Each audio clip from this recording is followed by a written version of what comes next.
Hi all, welcome to the JavaScript tutorial. நான் வந்துட்டு இதுக்கப்புறமா என்னோட யூடியூப் சேனலில் ஜாவாஸ்கிரிப்ட் பற்றின டியூட்டோரியல்ஸ் போடலான்னு இருக்கேன்.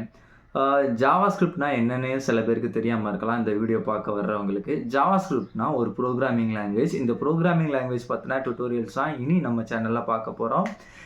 இந்த டியூட்டோரியல் வந்துட்டு பேசிக்லேருந்து அட்வான்ஸ் லெவல் வரைக்கும் இருக்க போகுது. ஸோ யாரெல்லாம் ப்ரோக்ராமிங் லாங்குவேஜ் அதாவது ஜாவாஸ்கிரிப்ட் கற்றுக்கணும்னு விருப்பப்படுறீங்களோ நீங்கள் எல்லாருமே வந்து கற்றுக்கலாம்.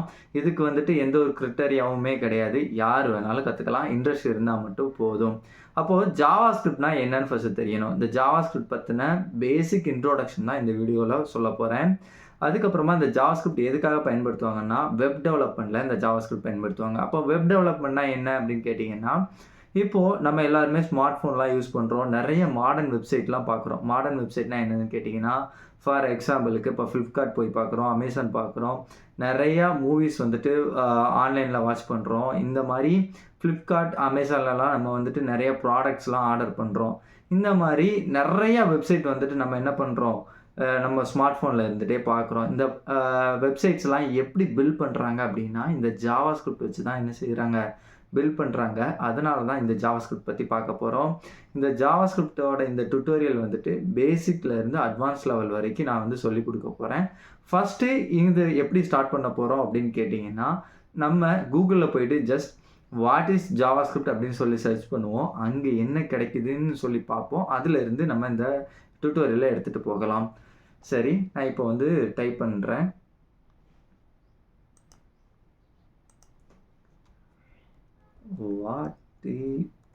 what is JavaScript. ஸோ போகலாம்.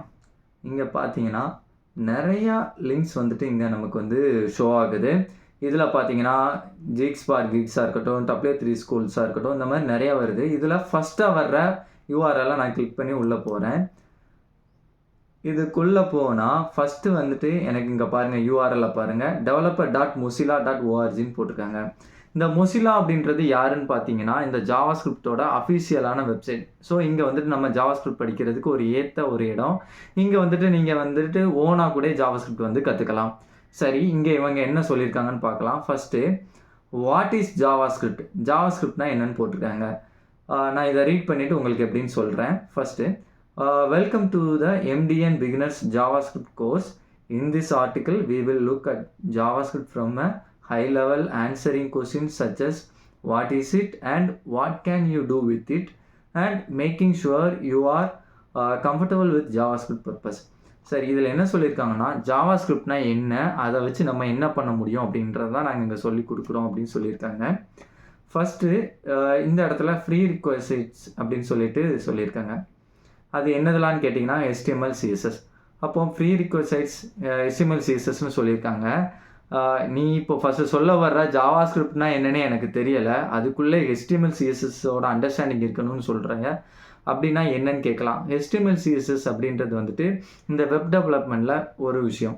ஸோ இதை நம்ம வந்துட்டு இந்த வீடியோவில் நான் கொஞ்சம் பேசிக்காக சொல்கிறேன். அதுக்கப்புறமா நம்ம ஜாவாஸ்கிரிப்ட் படிக்கும்போது இந்த HTML CSS வந்துட்டு எங்கெல்லாம் தேவைப்படுதோ அங்கே வந்துட்டு நான் வந்து உங்களுக்கு நல்லாவே சொல்லி கொடுக்குறேன். சரியா? இப்போது அடுத்து அதுக்கு கீழே ஹை லெவலாக ஒரு டெஃபினிஷன் கொடுக்குறாங்க. அதையும் நம்ம என்னன்னு பார்க்கலாம். JavaScript is a scripting or programming language that allows you to implement complex features on web pages.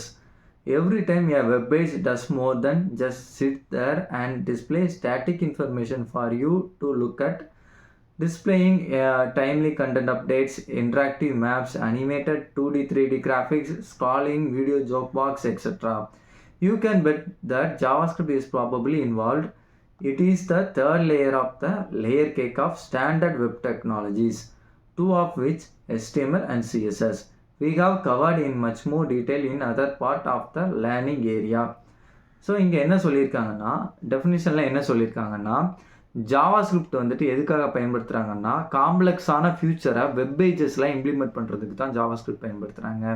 அதில் காம்ப்ளெக்ஸான ஃபியூச்சர்ஸ்லாம் என்னன்னு கேட்டிங்கன்னா, interactive maps, animated 2D 3D graphics, இந்த மாதிரி சொல்லியிருக்காங்க.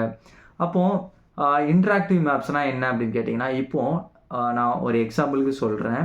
இப்போது என்கிட்ட ஒரு ரெஸ்டாரண்ட் இருக்குதுன்னு வச்சுக்கலாம். இந்த ரெஸ்டாரண்ட்டுக்கு நான் ஒரு வெப்சைட் வந்துட்டு பில்ட் பண்ண சொல்கிறேன். அந்த வெப்சைட்டுக்குள்ளே என்ன வேணும் அப்படின்னு கேட்டிங்கன்னா, எனக்கு வந்துட்டு என்னோட ரெஸ்டாரண்ட்டோட லொக்கேஷன் வேணும். அதுக்கு யூசர் வந்துட்டு என்ன பண்ணக்கூடாது, அந்த லிங்கை கிளிக் பண்ணி கூகுள் மேப்புக்குள்ளே போகக்கூடாது. என்னோட வெப்சைட்டுக்குள்ளேயே மேப்பை பார்க்கணும் அப்படின்னு சொல்லி நான் கேட்குறேன் அப்படின்னா, டெவலப்பர் என்ன பண்ணுவார் அப்படின்னா, அந்த கூகுள் மேப்பை என்னோட வெப்சைட்டுக்குள்ளேயே கொண்டு வருவார். இந்த மாதிரியான விஷயங்களை கொண்டு வர்றதுக்கு தான் என்ன பண்ணுவாங்க, ஜாவாஸ்கிரிப்ட் யூஸ் பண்ணுவாங்க. ஸோ நான் அதை வந்து உங்களுக்கு சொல்கிறேன். ஃபஸ்ட்டு இந்த ஜாவாஸ்கிரிப்ட்லாம் வர்றதுக்கு முன்னாடி வெப்சைட்லாம் எப்படி இருந்துச்சுன்னு பார்த்தீங்கன்னா, அதுக்கு ஒரு எக்ஸாம்பிள் காட்டுறேன். இங்கே என்னோட வேர்ட்ப்ரெஸ் வெப்சைட் வந்துட்டு இருக்குது. இங்கே வந்துட்டு நான் வந்து நிறைய பிளாக்ஸ்லாம் போட்டு வச்சுருப்பேன். ஜஸ்ட் ஒரே நிமிஷம்.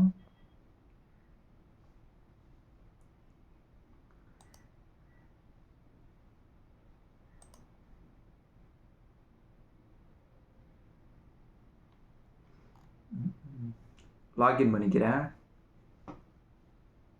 ஓகே, இப்போ இந்த பிளாக்கை ஓப்பன் பண்ணுறேன்.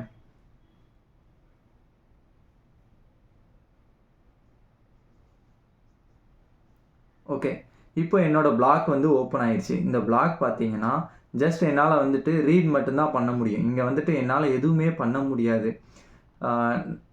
ஃபுல்லாகவே நான் ஸ்க்ரால் பண்ணி காட்டுறேன் பாருங்கள். என்னோட இந்த பிளாக்கை வந்துட்டு நீங்கள் ரீட் மட்டும்தான் பண்ண முடியும். இதே போல் தான் இனிஷியலாக வெப் பேஜஸ்லாம் இருந்துச்சு. என்னென்னா நியூஸ் ரீட் பண்ணுறதுக்காகவும் நிறைய ஆர்டிக்கிள் அல்லது பிளாக்ஸ் ரீட் பண்ணுறதுக்காகவும் தான் வெப்சைட்டை வந்து பயன்படுத்திக்கிட்டு இருந்தாங்க. அதுக்கப்புறமா இந்த ஜாவாஸ்கிரிப்ட் வந்ததுக்கப்புறம் தான் யூசர் இன்ட்ராக்ட் பண்ணுற மாதிரியான வெப்சைட்ஸ்லாம் பில்ட் பண்ணாங்க.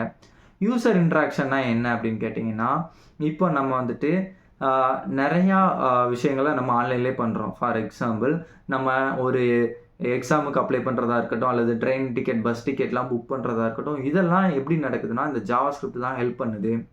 ஸோ இதை பற்றி தான் நம்ம இந்த வர்ற போகிற டுட்டோரியல்ஸ்லாம் பார்க்க போகிறோம். நம்ம இது சம்மந்தமாக நிறைய ப்ராஜெக்ட் கூட பண்ணலாம்.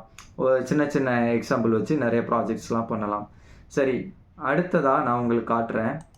இந்த HTML CSSஐ பற்றி சின்னதாக ஒரு அவுட்லைன், அதுக்கப்புறம் ஜாவாஸ்கிரிப்டோட ஒரு அவுட்லைன் நான் உங்களுக்கு வந்துட்டு ஒரு வெப்சைட்டை வச்சே காட்டுறேன். இப்போ நம்ம வந்துட்டு ஃப்ளிப்கார்ட்குள்ளே போகலாம்.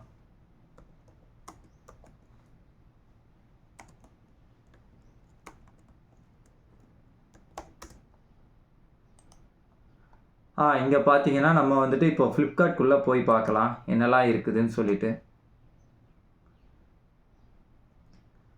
ஓகே, இப்போ வந்து பார்த்தீங்கன்னா நம்ம வந்து ஃப்ளிப்கார்ட்குள்ளே வந்துட்டோம். ஸோ இதில் HTML அப்படின்னு சொல்லிட்டு ஒன்று சொன்னாங்கல்ல, HTML CSSன்னு ஒன்று சொன்னாங்கல்ல, அது எங்கே இருக்குது, இந்த வெப்சைட்டுக்குள்ளே எங்கே இருக்குதுன்னு நான் சொல்லிடுறேன். ஸோ அதை பார்க்கும்போது உங்களுக்கு பேசிக்காக ஒரு அண்டர்ஸ்டாண்டிங் இருக்கும்னு நான் நம்புகிறேன். இப்போது இந்த ஃப்ளிப்கார்ட்டுன்னு சொல்லிட்டு இது கீழே இருக்குல்ல, இந்த லைனுக்கு கீழே இருந்துட்டு இந்த லைனுக்கு மேலே வரைக்கும். ஸோ இதுக்குள்ளே இருக்கிற கண்டென்ட் எல்லாமே ஒரு HTML கண்டென்ட்.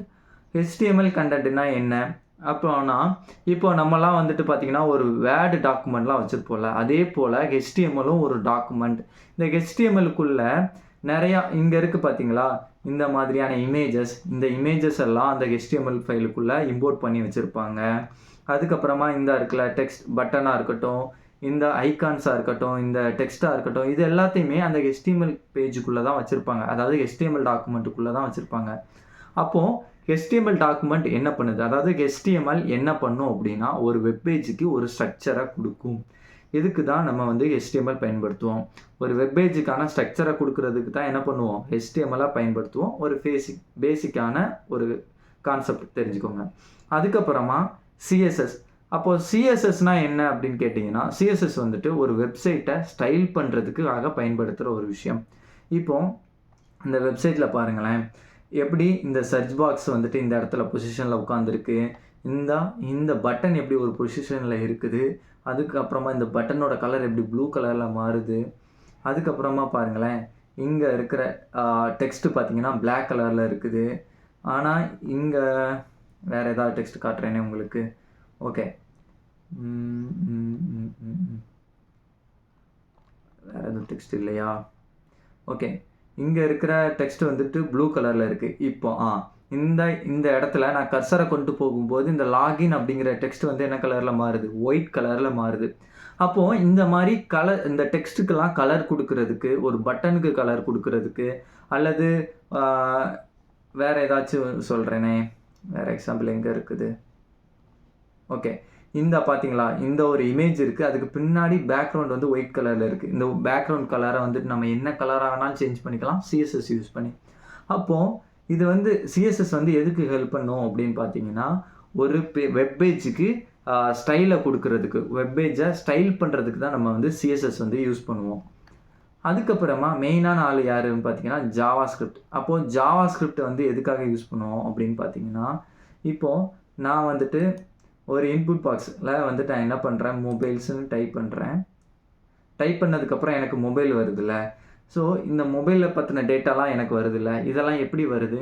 நான் மொபைலுன்னு கொடுத்தா எனக்கு வந்துட்டு மொபைல் பற்றின டீட்டெயில்ஸை எடுத்துகிட்டு வா அப்படின்னு சொல்கிறதுக்கு தான் ஜாவா ஸ்கிரிப்ட் யூஸ் பண்ணுறோம். அதே போல் இங்கே நான் வந்துட்டு கார்ட்டுன்னு ஒன்று இருக்குது, அதை நான் கிளிக் பண்ணுறேன். அப்போ கார்ட்டுன்னு கிளிக் பண்ண உடனே எனக்கு இப்படி ஒரு பேஜ் ஷோ ஆகுதுல்ல. இந்த பேஜ் எப்படி ஷோ ஆகுதுன்னு பார்த்தீங்கன்னா ஜாவா ஸ்கிரிப்ட் மூலமாக தான் ஷோ ஆகுது.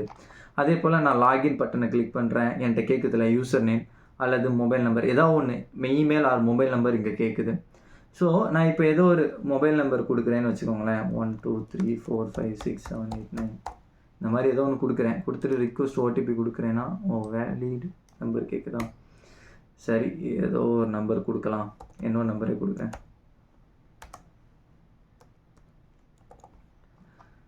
ஸோ இந்த மாதிரி கொடுக்குறோன்னு வச்சுக்கோங்களேன். நமக்கு வந்துட்டு ஓடிபி வந்து நமக்கு அனுப்புகிறாங்கள நம்மளோட மொபைலுக்கு. ஸோ இதெல்லாம் எப்படி நடக்குதுன்னு பார்த்தீங்கன்னா ஜாவா ஸ்கிரிப்ட் மூலமாக தான். இந்த பட்டனை கிளிக் பண்ணால் இது நடக்கணும்னு சொல்கிறோம்ல, இது வந்து ஜாவா ஸ்கிரிப்ட் வச்சு தான் நம்ம வந்து டிஃபைன் பண்ணுவோம். ஸோ ஃபஸ்ட்டு வந்துட்டு ஒரு வெப்சைட் வந்துட்டு எதில் ரன் ஆகுது அப்படின்னு நீங்கள் பாருங்களேன். ஒரு ப்ரௌசரில் தான் ஒரு வெப்சைட் வந்து ரன் ஆகும். நம்ம எல்லாருமே என்ன பண்ணுவோம், க்ரோம் ப்ரௌசர் யூஸ் பண்ணி என்ன பண்ணுவோம், ஒரு வெப்சைட்குள்ளே போவோம். இல்லை அப்ளிகேஷன் வச்சுருப்போம். அப்ளிகேஷன் இல்லாமல் க்ரோம் ப்ரௌசர் வழியாக நம்ம வந்துட்டு வெப்சைட்லாம் போய் பார்ப்போம்ல. இப்போ ஒரு கவர்மெண்ட் எக்ஸாமுக்கு அப்ளை பண்ண போகிறோன்னா நம்ம என்ன பண்ணுவோம், க்ரோம் ப்ரௌசர் போயிட்டு டிஎன் கவர்மெண்ட் அப்படின்னு சொல்லிட்டு ஏதோ ஒரு வெப்சைட்குள்ளே நம்ம போக போகிறோம். ஸோ இந்த மாதிரி ஒவ்வொரு வெப்சைட்டையும் நம்ம ஓப்பன் பண்ணி பார்க்கணுன்னா எதுக்குள்ளே ஓப்பன் பண்ணுவோம், ப்ரௌசரில் தான் ஓப்பன் பண்ணுவோம். அப்போது இந்த ஜாவா ஸ்கிரிப்டும் என்ன பண்ணோம் அப்படின்னு பார்த்தீங்கன்னா இந்த ப்ரௌசரில் தான் ரன் ஆகும்.